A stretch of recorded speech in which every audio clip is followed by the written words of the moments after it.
بہت شکریہ۔ اللہ آپ کو سلامتی دے۔ اب دوسرا سوال آپ کے سامنے سر رکھتے ہیں کہ آپ یعنی اہل تشیع اثنا عشری کا عقیدہ ہے کہ امام زمانہ امام مہدی علیہ السلام غیبت کبریٰ میں ہیں، اور اگر قرآن کی آیات کو دیکھا جائے تو اس میں ہے کہ ہر بستی کے لیے ایک ہادی ہے، تو اس ہم۔ وقت پھر ہمارا ہادی کدھر ہے اور کہاں ہے؟ کیا لوگ اس دور میں پچھلے 1150 سال سے کس سے ہدایت لے رہے ہیں، جب جب سے وہ غیبت کبریٰ میں چلے گئے ہیں؟ کیا اس وقت بھی کچھ ایسے افراد، کوئی ایسا گروہ، کوئی ایسے انصارین حوارین موجود ہیں جو لوگوں تک ان کے پیغام کو، ان کی تعلیمات کو بھیج رہے ہیں؟ اور دوسرا نیز شہنشاہ سید شہنشاہ نقوی صاحب نے یہاں کہا تھا کہ یہ جو لوگوں کے اندر یہ تاثر ہے کہ وہ یہ تنزن تان کے طور پر کہتے ہیں وہ غار میں غائب ہیں، قرآن پاک ان کے پاس ہے، وہ کہہ رہے تھے کہ یہ ہمارے اردا گردی وہ کیا پتہ ہو سکتے ہیں، وہ جب ظاہر ہوں گے تو سامنے آ جائیں گے۔ تو سوال یہاں یہ ہے کہ اب ہادی کون ہے؟ کیا وہ ملاقات کر رہے ہیں کسی سے؟ ان کے پیغامات؟ جی سر، دیکھیں یہ کنز العمال میں بھی حدیث ہے کہ اللہ کے لیے ہمیشہ زمین پہ حجت ہوتی ہے، یا تو ظاہر مشہور او خائف، ظاہر مغمور ہے، یا اس کے لفظ ہے کہ مستور۔ یہ کنز العمال میں بھی، یہ جو شیعوں کی کتاب نہیں ہے، کہ اللہ کے ہمیشہ زمین پہ، امام علی علیہ السلام کی حدیث ہے وہاں پر کہ دو حجج ہوتے ہیں۔ ایک حجت ہوتا ہے کہ یا تو ظاہر ہوتا ہے یا تو آنکھوں سے، لوگوں کے نگاہوں سے پوشیدہ ہوتا ہے۔ حضرت امام جعفر صادق علیہ السلام سے پوچھا گیا، کیونکہ ہمارے پاس یہ روایات بہت زیادہ ہیں امام عصر علیہ السلام کی غیبت کی، اور شیعہ محدثین نے امام عصر علیہ السلام کی ولادت سے پہلے ان کی غیبت پہ کتابیں لکھی تھیں، یعنی حدیث جمع کر کیا تھا کہ یہ امام غائب ہوں گے۔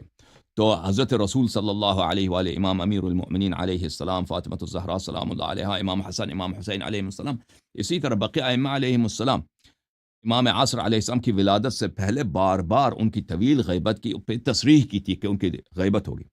تو ان سے امام جعفر صادق علیہ السلام سے پوچھا گیا تھا کہ وہ اپنی غیبت میں اپنے فرائض کیسے انجام دیں گے، لوگوں کو کیسے فائدہ پہنچائیں گے؟ تو فرمایا کہ امام جب ظاہر ہوتا ہے تو اس طرح کہ شمس، سورج جب بادل کے پیچھے نہیں ہوتا، تو سب ڈائریکٹلی اس کے نور سے، اس کی گرمی سے، اس کے فضل سے فائدہ اٹھاتے ہیں۔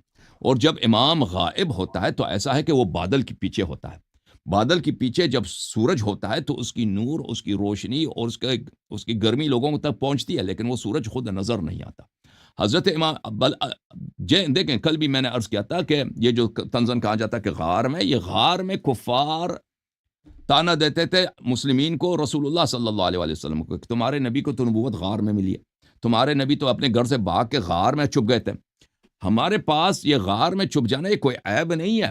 اگر کوئی شخص با تقویٰ ہے، صراط حق پر ہے، وہ چاہے اپنے گھر میں ہے، چاہے غار میں ہے، چاہے مکہ مکرمہ میں ہے، یہ اس میں کوئی فرق ہی نہیں، جب تک اللہ اس سے راضی ہو۔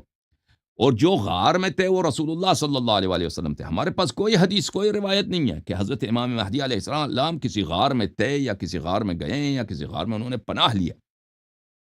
اچھا، غار میں جو نبی صلی اللہ علیہ وسلم تھے یا اصحاب کہف ہیں، وہ ان کی کہانی غار کی نہیں ہے۔ امام عصر علیہ السلام جب ظہور فرمائیں گے، احادیث میں ہے کہ لوگ یہی کہیں گے، ان کو تو ہم ہمیشہ دیکھتے تھے، یہ تو وہ شخص ہیں جن کو ہم ہمیشہ دیکھتے تھے، ان کے سے ہماری ملاقات ہوئی ہے، لیکن ہم نہیں پہچان سکے تھے اس وقت کے امام مہدی علیہ السلام ہیں۔ ان کی غیبت کی مثال اس طرح ہے جیسے حضرت رسول صلی اللہ علیہ وآلہ وسلم اعلان بعثت سے پہلے مکے والوں کے درمیان رہتے تھے۔ مکے والے جانتے تھے کہ یہ شخص کون ہے، یہ صادق ہے، یہ امین ہے، یہ سچا آدمی ہے، یہ اچھے کاموں کی ترغیب دیتے ہیں، برے کاموں سے منع کرتے ہیں، یہ امانت دار آدمی ہے، نیک آدمی ہے، پڑوسیوں کا خیال رکھتے ہیں۔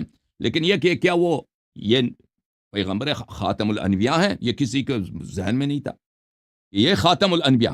اسی طرح حضرت امام مہدی علیہ السلام لوگوں کے درمیان ہے، لوگ ان کو دیکھتے ہیں کہ یہ اچھے آدمی، نیک آدمی، نیکوکار آدمی ہے، لیکن اس کو پہچان نہیں پاتے کہ یہ وہی مہدی ہیں۔